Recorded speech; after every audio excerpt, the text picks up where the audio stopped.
नमस्कार दोस्तों, पहलवान गुरुदिन ग्रुप ऑफ कॉलेज के यूट्यूब चैनल पर आपका हार्दिक स्वागत है। मैं विभा ताम्रकार, राजनीति विज्ञान की प्रवक्ता। यदि आपने हमारा चैनल अब तक सब्सक्राइब ना किया हो तो प्लीज़ सब्सक्राइब करें, लाइक शेयर कमेंट्स ज़रूर करें और बेल आइकन बटन दबाना ना भूलें, जिससे हमारी सारी नोटिफिकेशन आपके पास सबसे पहले पहुँचे। आइए दोस्तों, आज फिर हम प्लेटो से ही संबंधित चर्चा करेंगे। प्लेटो की शिक्षा व्यवस्था के गुण और शिक्षा व्यवस्था की आलोचना, इनसे संबंधित बहुत सारी जानकारी प्लेटो से हम आपको देंगे। ये बीए फाइनल का 3rd पेपर है और प्लेटो मुख्य रूप से हमेशा पेपर में आता है। तो प्लेटो ने शिक्षा को दार्शनिक दृष्टिकोण से देखते हुए माना है कि मानवीय आत्मा या मन एक क्रियाशील शक्ति है। इसके सामने विषय प्रस्तुत नहीं किए जाते हैं, बल्कि यह स्वयं विषयों की ओर आकृष्ट होती है।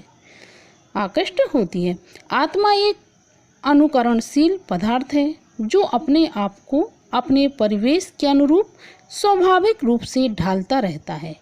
मानव मस्तिष्क या मन चेतना युक्त और जिज्ञासा होता है।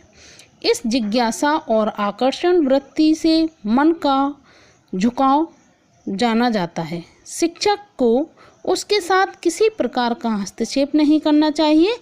उसका काम केवल इतना ही है कि वह अपने विद्यार्थी के मानसिक नेत्रों के सामने ऐसी परिस्थितियां उत्पन्न करे जिससे वह वस्तुओं को उनके यथार्थ रूप से देख सके।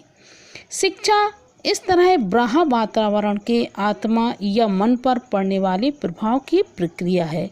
शिक्षा का यह क्रम आजीवन होता है।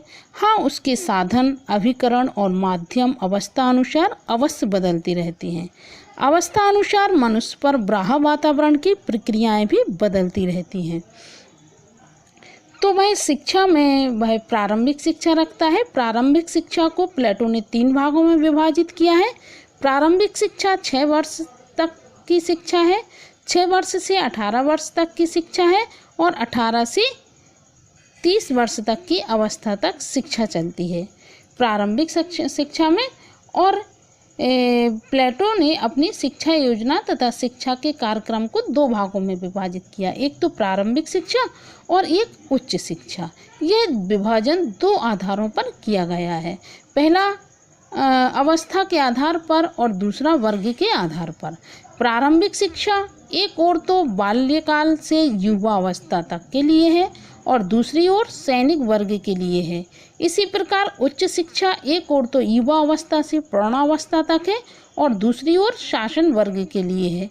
प्रारंभिक शिक्षा के ध्येय भावनाओं का परिमार्जन कर चरित्र चित्रण करता है और उच्च शिक्षा का उद्देश्य विज्ञान और ज्ञान द्वारा बुद्धि का परिष्कार करके विवेक की दृष्टि एवं दिव्य दृष्टि को जन्म देता है।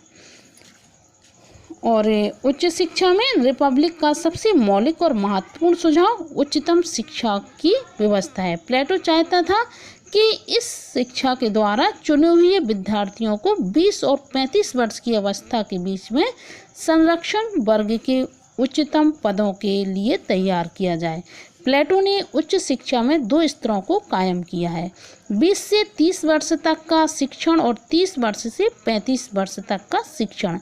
20 वर्ष तक शिक्षा प्राप्त करने के पश्चात जो विद्यार्थी परीक्षा के योग्य एवं बुद्धिमान प्रमाणित होंगे, उनके लिए ही इस उच्च शिक्षा की व्यवस्था है।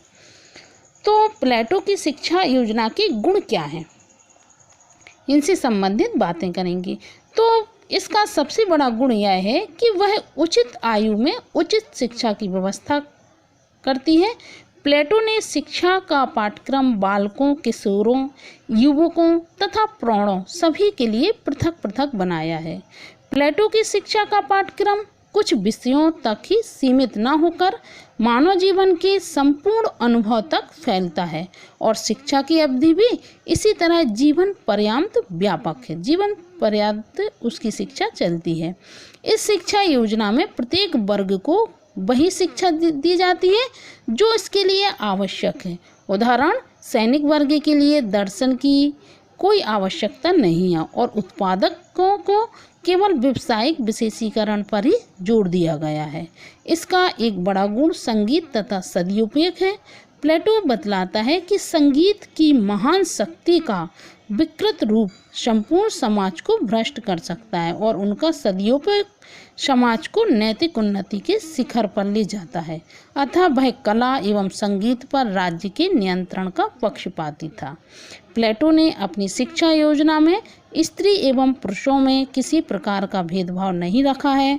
इस युग में एथेंस में स्त्रियों का कार्यक्षेत्र केवल घर की चार दीवारी तक ही सीमित था। ऐसी स्थिति में प्लेटो द्वारा स्त्रियों को शिक्षा देने की योजना बनाना और उन्हें पुरुषों के समकक्ष मानना निश्चित ही एक क्रांतिकारी कदम था।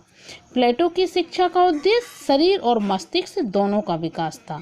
वह संगीत पर महत्व देता था। प्लेटो की संगीत की शिक्षा होनी चाहिए।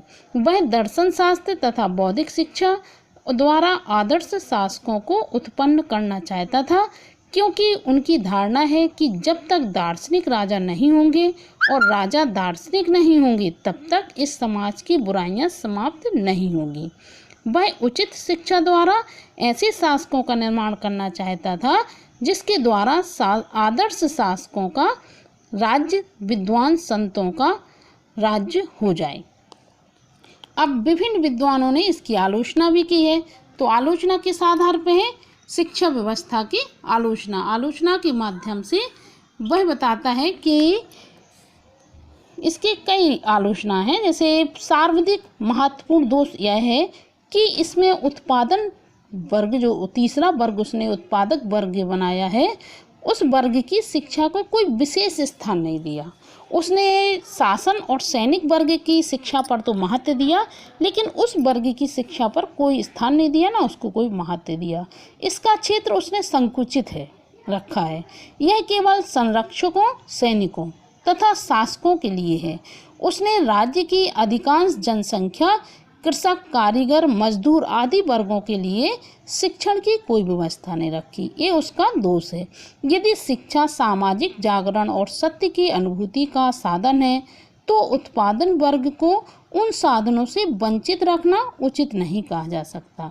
प्लेटो की यह व्यवस्था अप्रजातांत्रिक है, क्योंकि शिक्षा पर सभी का अधिकार होना चाहिए। ऐसा तो नहीं है कि राजा का बेटा ही राजा बने। हो सकता है उत्पादन वर्ग में से कोई ऐसा निकल आए जो शासन करने योग्य हो, सैनिक बनने में योग्य हो।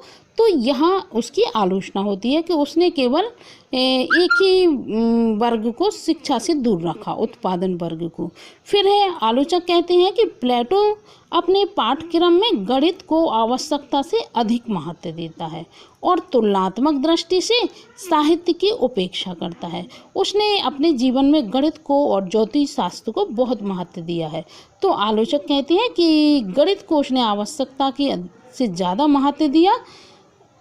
और फिर है, प्लेटो ने कवि और कलाकारों को राज्य के शिकंजों में जकड़ने का प्रयत्न किया है। वह चाहता है कि केवल भूतकाल के कवियों की रचनाओं के आपत्तिजनक अंशों को हटा दिया जाए, बल्कि भविष्य के कवियों पर भी राज्य के शासक प्रतिबंध लगा दें। प्लेटो द्वारा इस प्रकार का नियंत्रण कला के स्वतंत्र विकास में बाधक है। कला की सृजनात्मक के लिए स्वाधीनता पहली शर्त होती है कि वह स्वतंत्र रहे। फिर आता है, आलोचक कहते हैं कि प्लेटो की शिक्षा योजना में विविधता नहीं है। मानव रुचि है से और उसमें साहित्य और कला के साथ साथ दर्शन तथा विज्ञान के प्रति एक जिज्ञासा का पाया जाना स्वाभाविक है। प्लेटो ने राज्य की एकता के लिए व्यक्ति के व्यक्तित्व की विविधता की बलि चढ़ा दी है। प्लेटो की शिक्षा राज्य द्वारा संचालित होती है। उसकी शिक्षा योजना वास्तव में व्यक्ति के विकास के लिए न होकर राज्य के विकास के लिए है। प्लेटो ने व्यक्ति को बहुत कम महत्व दिया है तथा राज्य की उन्नति हेतु उसकी अवहेलना ही नहीं बल्कि अपमान भी किया है। वह राज्य को बहुत महत्व देता था और राजा को और सैनिक को। इसके अलावा उसने पूरे उसमें किसी और को महत्व दिया ही नहीं। फिर है प्लेटो की शिक्षा का बड़ा क्रम लंबा है। 35 वर्ष तक की अवस्था चलने वाली शिक्षा बड़ी ब्याज साध्य है और उसका लाभ उठाने का उत्साह अधिकांश व्यक्तियों में नहीं रह सकता है। हम बहुत पहले भी प्लेटो की शिक्षा व्यवस्था पढ़ा चुके हैं, तो उसकी शिक्षा व्यवस्था 50 साल तक चलती है। तो आलोचक कहते हैं कि इतनी लंबी उम्र तक शिक्षा ग्रहण करना तो खर्चीली भी होगी और व्यक्ति का पढ़ते पढ़ते उत्साह भी कम हो जाएगा। प्लेटो स्त्रियों और पुरुषों दोनों के लिए एक ही प्रकार की शिक्षा देने की व्यवस्था करता है। इस तरह वह स्त्रियों और पुरुषों की प्रकृति और भावनाओं के अंतर के महत्व को गौण मानता है। फिर आता है प्लेटो का जीवन दृष्टिकोण निराशा उत्पन्न करने वाला है। वह स्थित प्रज्ञ की भांति जीवन बिताने का आदेश देता है। उसकी शिक्षा पद्धति उच्च वर्ग के दार्शनिक शासकों को ही लाभ पहुंचाती है। तो आलोचक इस प्रकार से आलोचना करते हैं कि उसकी शिक्षा व्यवस्था बड़े आदमियों के लिए ही सही है और गरीब आदमी तो उसमें पढ़ ही नहीं सकता है। तो प्लेटो की शिक्षा व्यवस्था, प्लेटो की शिक्षा के गुण और प्लेटो की शिक्षा व्यवस्था की आलोचना। आशा करती हूँ दोस्तों कि ये चैप्टर भी आपको समझ में आया होगा। धन्यवाद।